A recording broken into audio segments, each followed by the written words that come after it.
Moi les mains, ouvrez les yeux. Pas de réponse. Je sais qu'il est inconscient, j'appelle déjà à l'aide. À l'aide, à l'aide. Évaluer l'état de la victime, alerter les secours, ces règles toutes simples peuvent sauver des vies.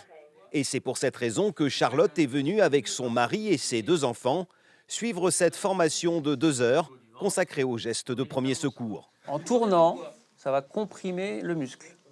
Je trouve que c'est important. À mon grand regret, ils sont plus appris à l'école. Donc du coup, je voulais qu'ils soient absolument formés pour leur quotidien à eux, pour leur vie à eux en fait. Et ce n'est pas Léane qui s'en plaindra. À 14 ans, la collégienne a déjà pu apprendre quelques rudiments en matière de secours, grâce à Charlotte, justement sa maman, aide-soignante de profession.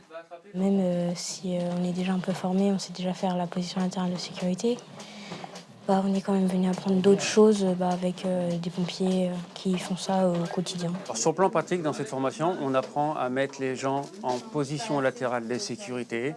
On apprend à arrêter les hémorragies et à faire ce qu'on appelle le massage cardiaque. Et ces gestes peuvent tout changer. Ce participant à la formation a passé son brevet national de secourisme il y a 20 ans. Et cela lui a été très utile. Grâce à lui, une jeune femme a pu être sauvée. Et ce cas est loin d'être isolé. À l'époque, je sortais de ma formation, donc j'avais les gestes bien acquis. Et ça avait été très très utile avant que les pompiers n'arrivent. Appuyez sur la pointe du genou.